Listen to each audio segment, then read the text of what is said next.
반갑습니다. 오늘도 제 이야기를 찾아주신 여러분, 진심으로 환영합니다. 귀로 듣는 이야기, 지금 시작합니다. 이야기를 시작하기에 앞서 구독, 좋아요는 이야기 제작에 큰 힘이 됩니다. 잊지 말고 꼭 눌러주시면 감사하겠습니다. 오늘 제가 들려드릴 이야기는 아주 먼 옛날, 어느 산골 마을에서 시작된 기적 같은 이야기입니다. 제가 바로 그 기적의 주인공인 며느리입니다. 지금부터 제가 어떻게 망해가던 집안을 일으켜 세우고 복덩이라는 소리를 듣게 되었는지 그 사연을 하나씩 풀어놓으려 합니다. 제가 시집을 간 곳은 정시 성을 쓰는 양반가였습니다. 하지만 양반이라는 이름만 남았을 뿐 그 집안의 형편은 참으로 딱하기 그지없었지요. 대문은 삐걱거리고 담장은 무너져 내려 있었으며 마당에는 자풀만 무성했습니다. 마을 사람들은 그 집을 보고 석가래가 썩어가는 집이라고 수군거렸습니다. 하지만 저는 부모님의 말씀에 따라 군말 없이 그 집의 문턱을 넘었습니다. 제 운명이 거기 있다고 믿었으니까요. 결혼식 날 밤 저는 남편의 얼굴을 처음 보았습니다. 남편은 착해 보였지만 눈에는 수심이 가득했습니다. 그는 제게 말했습니다. 미안하구려, 고생만 시킬 것 같아 마음이 무겁소. 저는 그저 남편의 손등을 포개 잡으며 대답했습니다.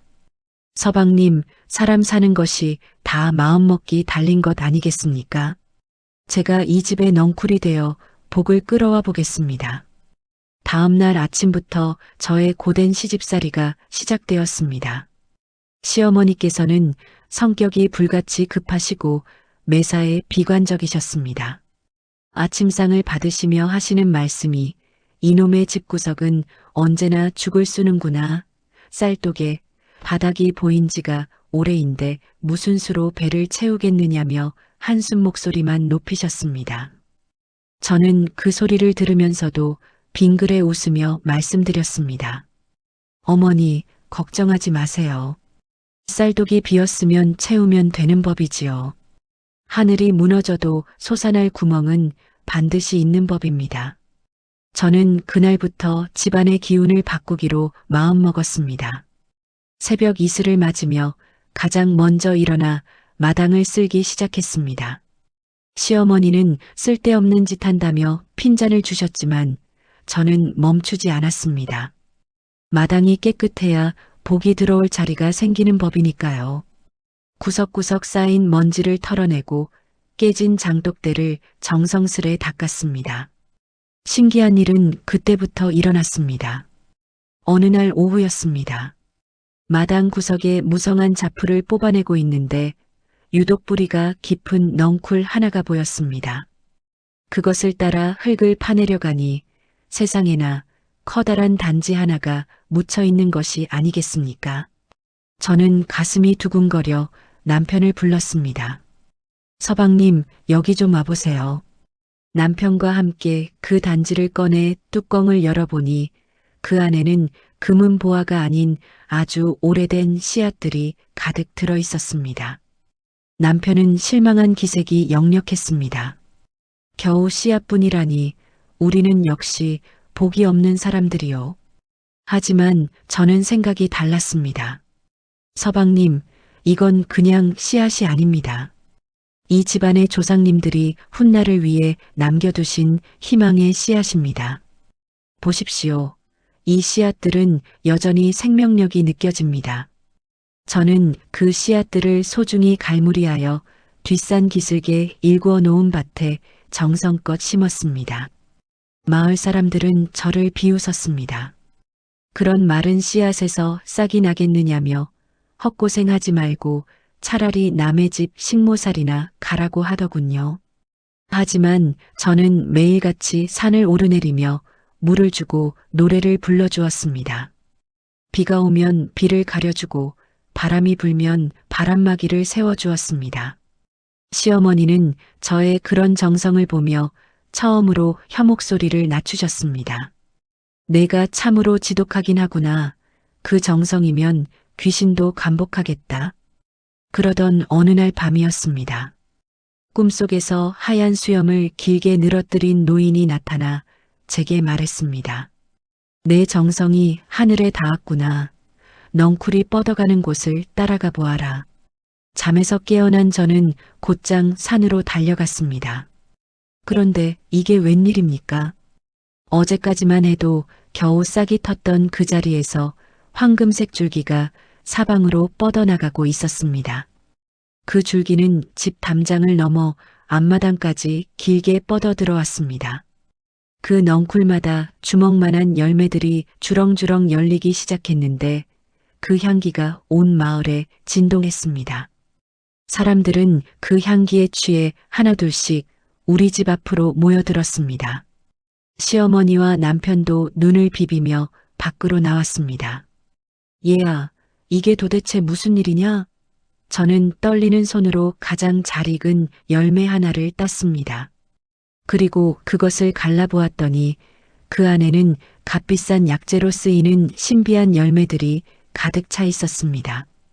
그 소문은 금세 한양까지 퍼졌습니다. 임금님의 병환을 고칠 약재를 찾던 관리들이 우리 집을 찾아왔습니다.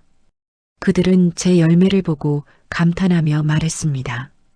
이토록 귀한 약재는 평생 처음 보는구나. 이것은 하늘이 내린 복덩이가 분명하다. 그들은 대궐 같은 집을 지어주고 평생 먹고 살 보물을 상으로 내렸습니다. 하지만 저는 거기서 멈추지 않았습니다. 재물이 들어올수록 더욱 몸을 낮추고 이웃들에게 베풀기 시작했습니다. 우리 집 넝쿨에서 나온 씨앗을 마을 사람들에게 나누어 주었고 농사 짓는 법을 가르쳐 주었습니다. 흉년이 들어 모두가 굶주릴 때 우리 집 꽃가는 항상 열려 있었습니다. 시어머니는 이제 저를 보며 눈물을 흘리십니다. 우리 가문에 들어온 내가 진정 넝쿨째 굴러온 복덩이로구나. 그렇게 우리 집안에 웃음꽃이 피고 형편이 나아지니 참으로 신기한 일들이 연달아 일어났습니다. 하지만 여러분, 산이 높으면 골이 깊다는 말이 있지요. 복이 넝쿨째 들어오니 그 복을 시기하고 질투하는 사람들도 하나둘 생겨나기 시작했습니다. 그 중에서도 가장 저를 힘들게 했던 것은 평소에는 연락 한 통 없던 먼 친척들이었습니다. 우리 집이 황금 넝쿨 덕분에 큰 부자가 되었다는 소문이 퍼지자 어느 날 대문 밖이 시끌벅적해졌습니다. 나가보니 자칭 남편의 먼 당숙이라는 분이 점잖지 못하게 고함을 치고 계시더군요. 이 집안의 뿌리가 어디인데 혼자만 잘 먹고 잘 사느냐며 그 황금 넝쿨의 씨앗은 문중의 것이니 당장 내놓으라고 억지를 부리셨습니다. 남편은 워낙 심성이 고와서 어쩔 줄 몰라 하며 서 있었고 시어머니는 분통이 터져 가슴을 치셨습니다. 저는 조용히 나가 그분들 앞에 무릎을 굽히고 앉았습니다. 어르신, 먼 길 오시느라 고생 많으셨습니다. 이 씨앗이 문중의 것이라 하시니 마땅히 나누어 드려야지요. 하지만 이 넝쿨은 정성이 없으면 독이 되는 법입니다. 그래도 가져가시겠습니까? 제 말에 당숙이라는 분은 코방귀를 뀌며 말했습니다. 독이라니 그런 거짓말로 우리를 속이려 드느냐? 당장 그 씨앗을 내놓거라. 저는 말없이 갈무리에 두었던 씨앗 한 주머니를 그분께 내어드렸습니다. 그들은 보물을 얻은 양 기뻐하며 돌아갔지요. 그런데 한 달쯤 지났을까요? 그 당숙네 집에서 난리가 났다는 소식이 들려왔습니다. 씨앗을 심은 자리에서 넝쿨이 자라기는커녕 지독한 가시덤불만 돋아나 집을 덮어버렸다는 겁니다. 그 가시에 찔리면 살이 퉁퉁 붓고 통증이 가시지 않아 온 가족이 알아누웠다고 하더군요. 결국 그 당숙은 다시 우리 집을 찾아와 마당에 넙죽 엎드렸습니다. 내가 눈이 멀어 내 정성을 우습게 보았구나. 제발 이 가시덤불을 걷어낼 방법을 알려다오.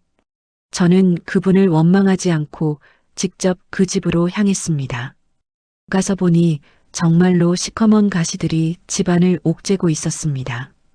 저는 정성껏 기도를 올리고 우리 집 마당에 흙을 한 줌 가져다 그 가시덤불 위에 뿌렸습니다. 욕심을 버리고 이웃을 돌보겠다는 마음을 먹으셔야 이 가시가 사라질 것입니다. 제 말이 떨어지기가 무섭게 신기하게도 가시덤불이 사르르 녹아내리듯 사라졌습니다. 당숙은 그제야 눈물을 흘리며 참회했습니다.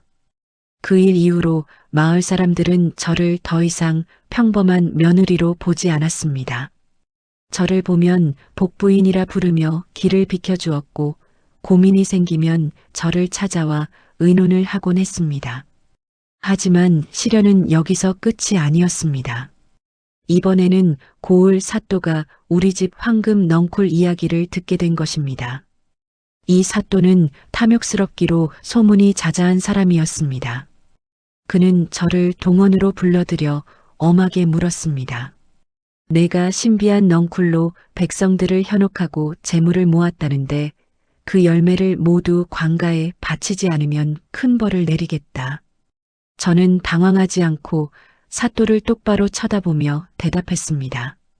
사또, 이 넝쿨은 하늘이 내린 것이라 제가 마음대로 바칠 수 있는 것이 아닙니다. 오직 진심으로 백성을 사랑하는 마음이 있어야만 열매를 맺습니다. 만약 사또께서 그 마음을 증명하신다면 제가 어찌 마다하겠습니까? 사또는 기가 막힌다는 듯 허허 웃더니 제안을 하나 했습니다. 그렇다면 좋다. 내일 아침까지 이 동원 마당에 황금 넝쿨을 피워보아라. 만약 실패한다면 너와 내 가족은 무사하지 못할 것이다. 남편과 시어머니는 사색이 되어 울음을 터뜨렸습니다. 이제 우리는 다 죽었구나. 그 말도 안 되는 명령을 어떻게 지킨단 말이냐. 하지만 저는 포기하지 않았습니다. 그날 밤 저는 동원 마당 한가운데 앉아 밤새도록 기도를 올렸습니다. 제가 부귀영화를 누리려 한 것이 아니라 오직 굶주린 이들을 구제하려 했던 그 초심을 잊지 않게 해달라고 빌고 또 빌었습니다. 새벽 안개가 자욱하게 깔릴 무렵 제 눈앞에 기적이 일어났습니다. 차가운 관아 마당의 돌틈 사이로 푸른 줄기가 솟아오르기 시작한 것입니다. 그 줄기는 순식간에 동원 기둥을 타고 올라가 지붕까지 덮어버렸습니다. 그리고 해가 뜨는 순간 수백 개의 황금색 꽃이 한꺼번에 피어났습니다. 그 광경이 얼마나 눈부셨던지 보초를 서던 포졸들도 넋을 잃고 바라보았습니다. 잠에서 깨어 밖으로 나온 사또는 입을 다물지 못했습니다. 이게 정녕 내가 한 짓이냐? 저는 고개를 숙이며 말했습니다. 사또 보십시오. 꽃이 피었으나 향기가 없습니다. 사또의 마음에 백성을 향한 진정한 향기가 없기 때문입니다. 만약 지금이라도 백성들의 세금을 감면하고 창고를 열어 굶주린 자들을 먹이신다면 이 꽃들은 세상에서 가장 달콤한 열매를 맺을 것입니다. 사또는 그 기이한 광경에 압도되어 무릎을 꿇었습니다. 내가 한낱 여인보다 못한 마음으로 백성을 다스렸구나. 그는 그날로 자신의 잘못을 뉘우치고 선정을 베풀기 시작했습니다.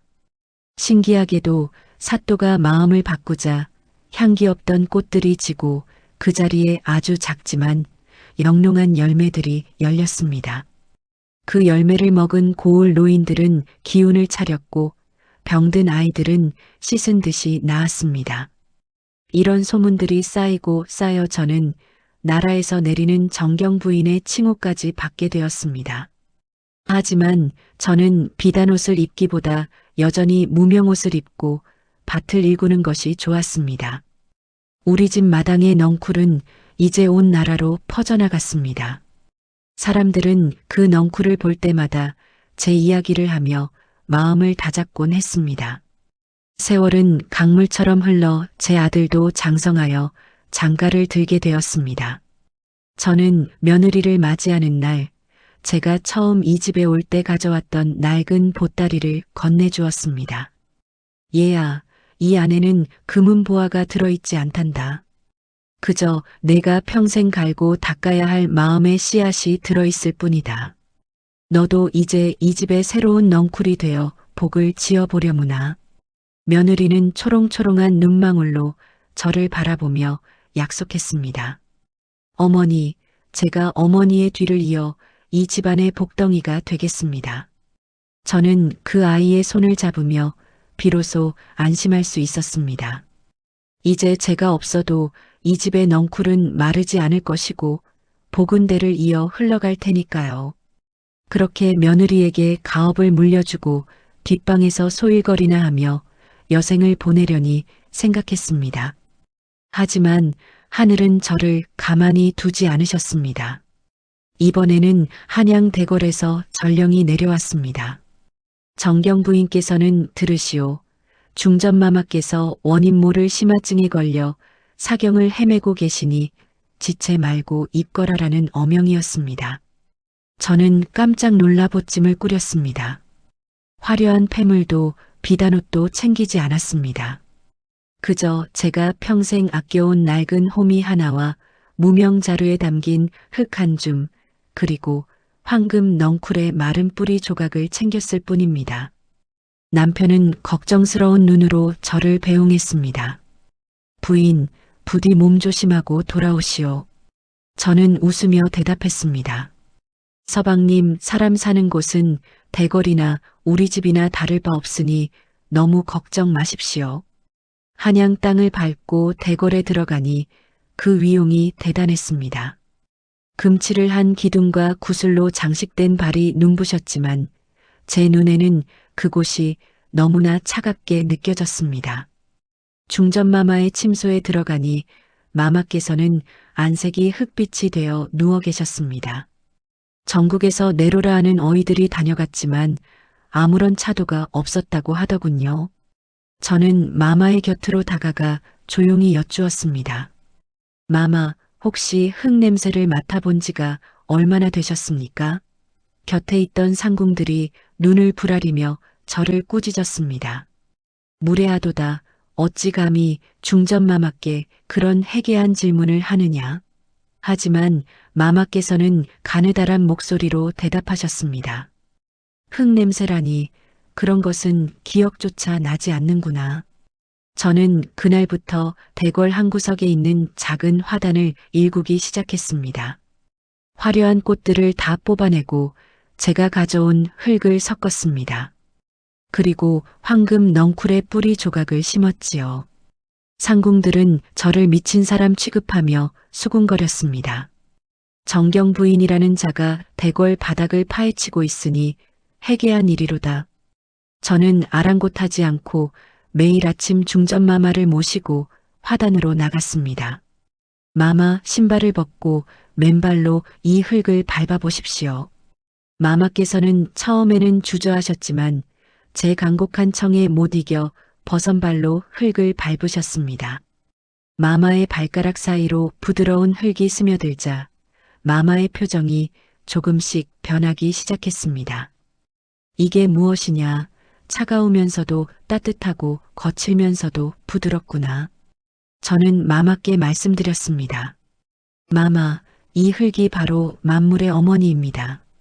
마마께서는 그동안 너무 높은 곳에서 구름만 보고 사셨습니다.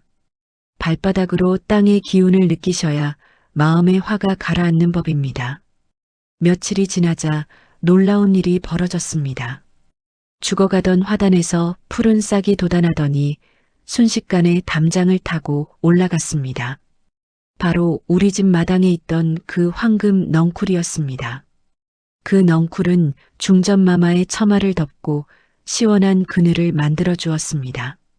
마마께서는 그 그늘 아래 앉아 넝쿨이 자라는 소리를 들으며 비로소 깊은 잠등에 드실 수 있었습니다. 그런데 이를 시기하는 무리가 있었습니다.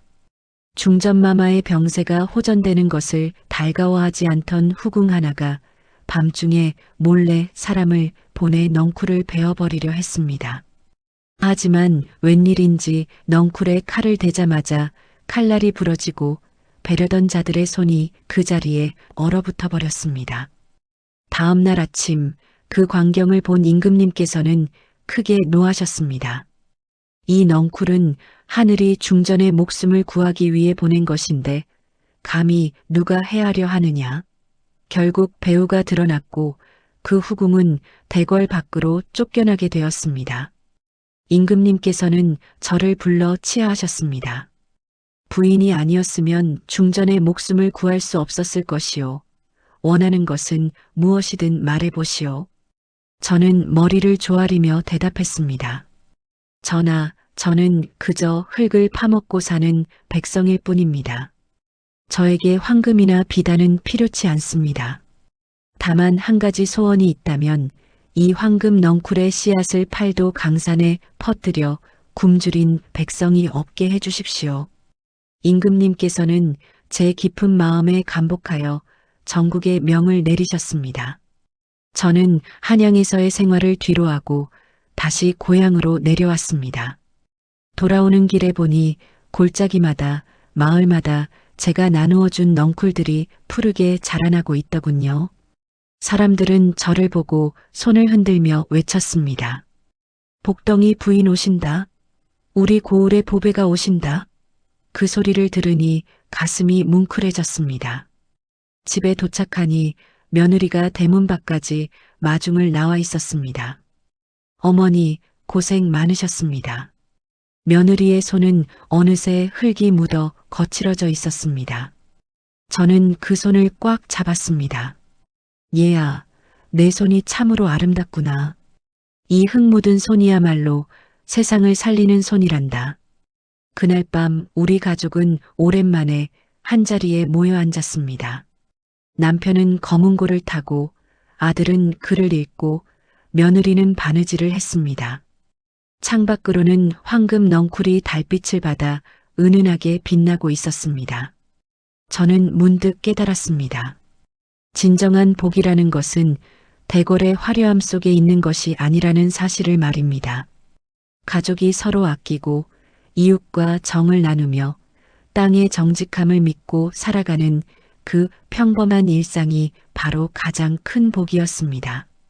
어느덧 제 나이 70이 넘었습니다. 이제는 거동이 불편해 마당에 나가 앉아 있는 시간이 많아졌지요. 하지만 제 마음은 여전히 그 옛날 시집오던 날처럼 설렙니다.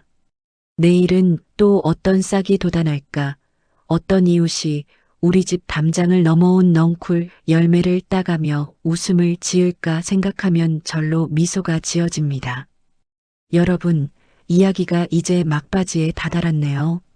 제가 살아온 길을 되돌아보니 참으로 우여곡절이 많았습니다. 가난한 집안의 며느리로 들어와 구박도 받고 시기도 당하고 나라의 큰일까지 맡게 되었으니 말입니다. 하지만 제가 끝까지 버틸 수 있었던 힘은 단 하나였습니다. 내가 먼저 복이 되자는 마음이었습니다. 누군가 나에게 복을 가져다 주기를 기다리는 것이 아니라 내가 먼저 누군가의 넝쿨이 되어주고 내가 먼저 누군가의 그늘이 되어주는 것. 그것이 바로 복덩이로 사는 비결입니다. 제가 가진 씨앗은 이제 여러분의 마음속으로 들어갔습니다. 그 씨앗을 잘 키워보시겠습니까?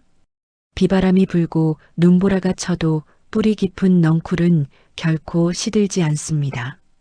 여러분의 인생에도 때로는 매서운 추위가 찾아오겠지요. 그럴 때면 저 늙은 며느리의 이야기를 떠올려 주세요.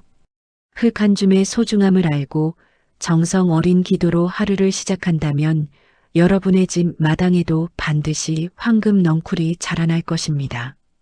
사실 제가 여기서 이야기를 마치려고 했는데 가만히 생각해 보니 여러분께 꼭 들려드려야 할 이야기가 하나 더 남았네요. 복이라는 것이 한번 들어오면 영원할 것 같지만 그것을 지키는 것이 얻는 것보다 수백 배는 더 힘들다는 사실을 말입니다.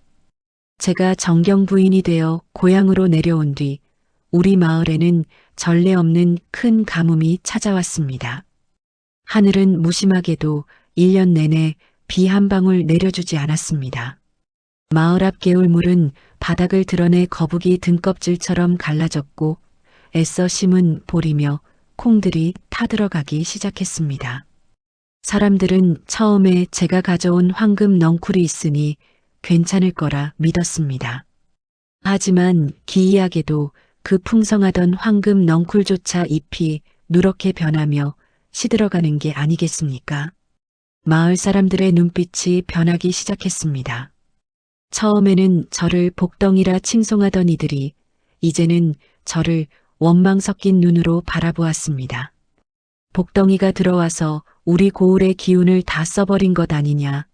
저 넝쿨이 우리 땅의 기운을 다 빨아먹어서 비가 안 오는 것 아니냐며 수군거리는 소리가 제 귀에까지 들려왔습니다. 시어머니는 속상함에 밤잠을 설치셨고 남편은 마을 사람들을 달래느라 하루 종일 밖으로 돌았습니다. 저는 시들어가는 넝쿨 앞에 앉아 깊은 고민에 빠졌습니다. 정말 내가 이 지방과 마을의 복을 다 끌어다 써버린 것일까? 내가 받은 복이 다른 이들에게는 화가 된 것일까? 어느 날 밤 저는 결심했습니다. 대대로 내려오던 우리 집의 가장 큰 솥을 마당 한가운데 걸었습니다. 그리고 곳간에 남은 마지막 쌀과 곡식들을 모두 꺼냈습니다. 며느리가 걱정스러운 듯 제 곁으로 다가왔습니다. 어머니, 이제 우리 식구 먹을 것도 남지 않았는데 어쩌시려고요? 저는 며느리의 손을 잡으며 말했습니다. 얘야, 넝쿨이 시드는 것은 뿌리가 말랐기 때문이 아니라 나누어줄 열매가 없다고 생각하기 때문이란다. 우리가 먼저 비워야 하늘도 채워주지 않겠니? 저는 그날부터 마을 사람들을 모두 불러 모았습니다. 누구든 배고픈 사람은 와서 죽 한 그릇이라도 비우고 가시라고 말입니다. 사람들은 반신반의하며 우리 집으로 모여들었습니다. 자신들을 욕하던 사람들에게도 저는 웃으며 따뜻한 죽을 건넸습니다. 신기한 것은 곳간의 곡식을 다 퍼내고 나면 어디선가 누군가가 남몰래 곡식 한 자루를 대문 앞에 두고 가고 또 누군가는 산에서 캐온 나무를 보태더라는 것입니다. 가뭄은 계속되었지만 우리 마을에는 이상하게도 굶어 죽는 사람이 없었습니다.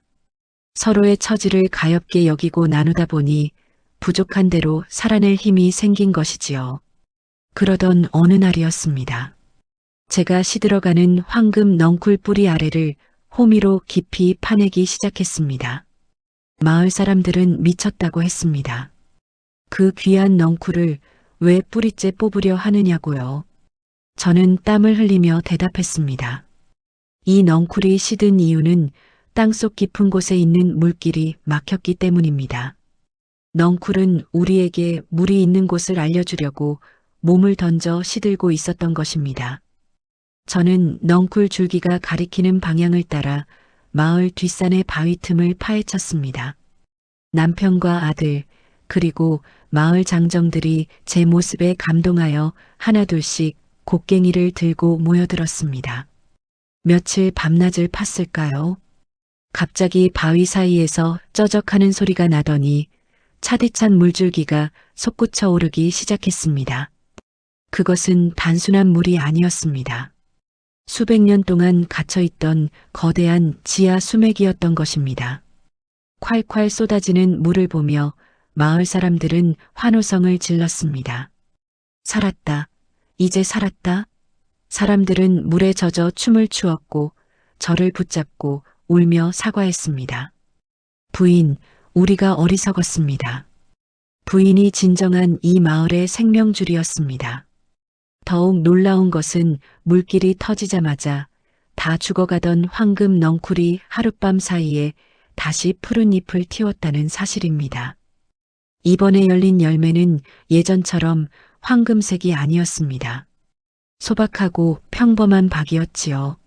하지만 그 박을 타보니 안에는 쌀보다 귀한 하얀 가루들이 가득했는데 그것은 흉년에 먹어도 배탈이 나지 않고 기운을 돋우는 신비한 곡 가루였습니다. 이 일을 겪으며 저는 다시 한번 깨달았습니다. 진정한 복덩이란 혼자서 잘 먹고 잘 사는 사람이 아니라 위기의 순간에 자신의 것을 기꺼이 내놓아 모두를 살리는 사람이라는 것을요. 제가 만약 제곶감만 지키려 했다면 그 물길도 찾지 못했을 것이고 마을 사람들의 마음도 얻지 못했을 것입니다. 이제 제 이야기가 정말로 깊어지는군요. 여러분, 혹시 지금 여러분의 인생에 가뭄이 찾아왔다고 느껴지시나요?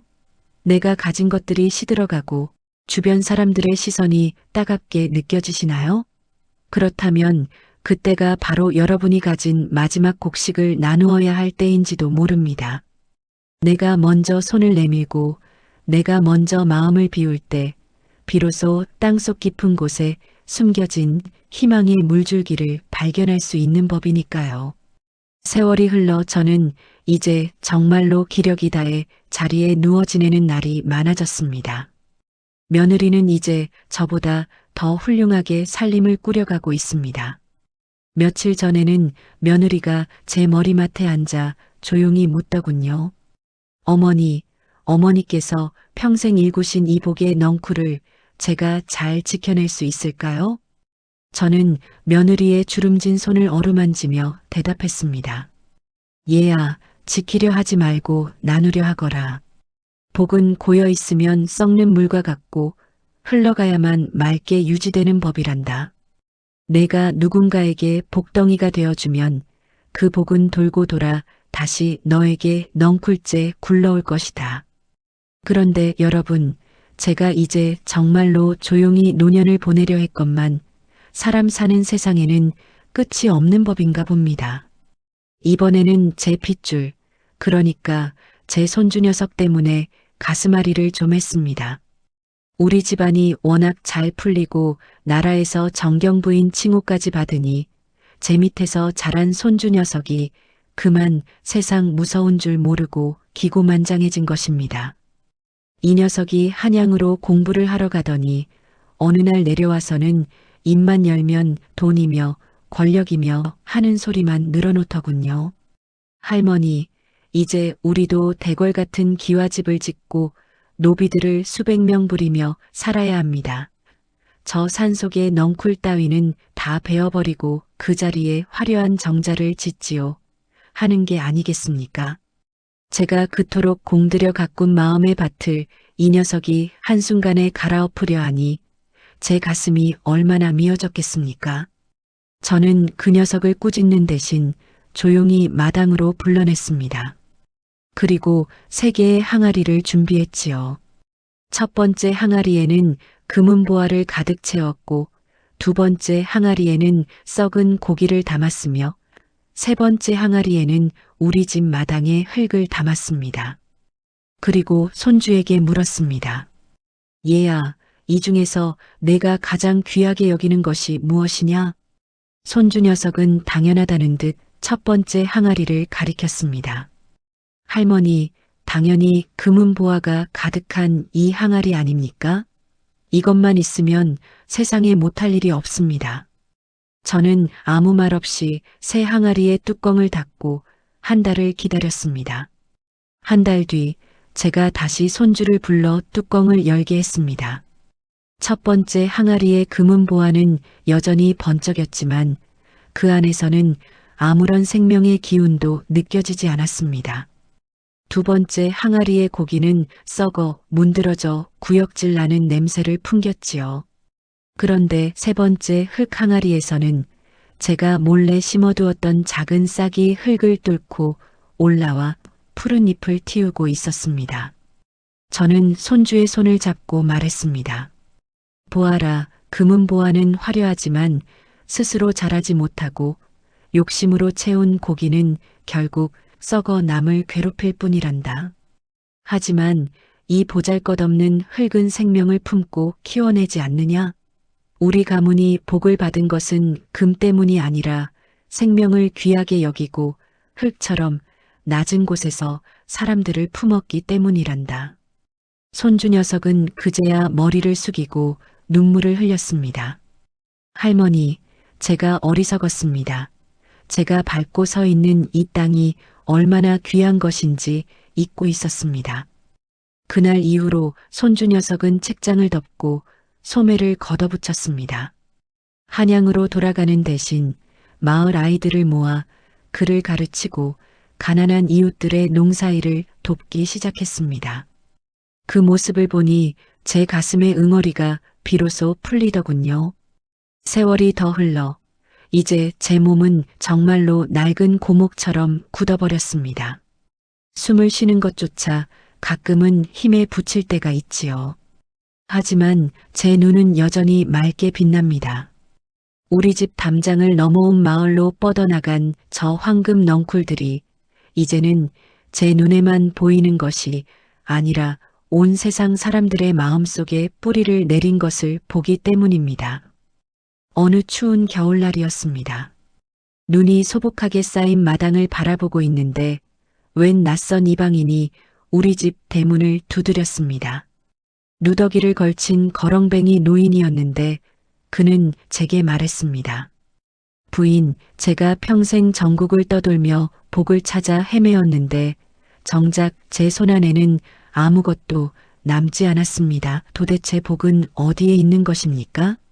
저는 그 노인을 방 안으로 들여 따뜻한 숭늉 한 사발을 대접했습니다.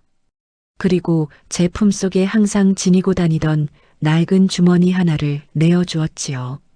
그 안에는 우리 집 넝쿨에서 떨어진 마른 씨앗 몇 알이 들어있었습니다. 영감님, 복은 찾아 떠나는 것이 아니라 지금 서 있는 그 자리에서 심는 것입니다. 이 씨앗을 가져가 가슴 깊은 곳에 심으십시오. 그리고 매일 아침 자신보다 더 힘든 사람을 위해 기도하십시오. 그러면 그 씨앗이 영감님의 인생을 넝쿨째 바꿔놓을 것입니다. 노인은 반신반의하며 씨앗을 받아 떠났습니다. 그리고 몇 년 뒤 그 노인이 다시 찾아왔을 때는 전혀 다른 사람이 되어 있었습니다. 그는 자신의 재산을 다 털어 무너진 다리를 고치고 길 잃은 아이들을 돌보는 마을의 큰 어른이 되어 있었지요. 그는 제 손을 잡으며 말했습니다. 부인, 이제야 알겠습니다. 내가 남을 위해 손을 내밀 때 내 손 안에 진정한 복이 고인다는 사실을요. 청취자 여러분, 제 삶은 이렇게 작은 씨앗 하나에서 시작되어 큰 숲을 이루었습니다. 제가 대단한 사람이어서가 아닙니다. 그저 주어진 운명을 원망하지 않고 넝쿨처럼 끈질기게 삶을 붙잡으며 그 안에서 감사를 찾아냈기 때문입니다. 시어머니의 호통 속에서도 사또의 위협 속에서도 가뭄의 고통 속에서도 저는 항상 믿었습니다. 이 또한 지나갈 것이고 내가 뿌린 정성은 반드시 열매를 맺을 것이라고요. 이제 제 이야기가 정말로 끝을 향해 가고 있네요. 창밖에는 어느새 봄비가 보슬보슬 내리고 있습니다. 이 비가 그치고 나면 우리 마당의 넝쿨들은 작년보다 더 푸르게 자라나겠지요. 저는 이제 안심하고 긴 잠에 들 준비를 합니다. 제가 세상을 떠나더라도 제가 남긴 이 넝쿨 이야기가 여러분의 가슴 속에서 지지대 역할을 해주길 바랍니다. 마지막으로 여러분께 당부드리고 싶은 말씀이 있습니다. 지금 옆에 있는 가족의 손을 한번 꽉 잡아보세요. 덥석 굴러들어온 복덩이를 기다리지 말고 여러분 스스로가 서로에게 복덩이가 되어주세요. 고맙다, 사랑한다, 미안하다. 이 짧은 말 한마디가 바로 황금 넝쿨을 키우는 가장 좋은 비료입니다. 제 사연을 들어주신 모든 분의 가정에 제가 경험했던 그 찬란한 기적들이 넝쿨째 굴러들어가기를 진심으로 기원합니다. 슬픔은 넝쿨에 걸려 멈추고 기쁨은 넝쿨을 타고 끝없이 번져나가길 바랍니다. 여러분, 참으로 고맙습니다. 그리고 참으로 행복했습니다. 그동안 5085린의 인생을 함께 울고 웃으며 들어주셔서 감사합니다. 저는 이만 제 인생의 마지막 보따리를 꾸려보려 합니다.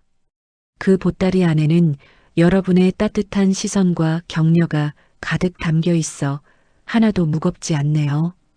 여러분, 부디 평안하시고 날마다 복 터지는 날들 되십시오.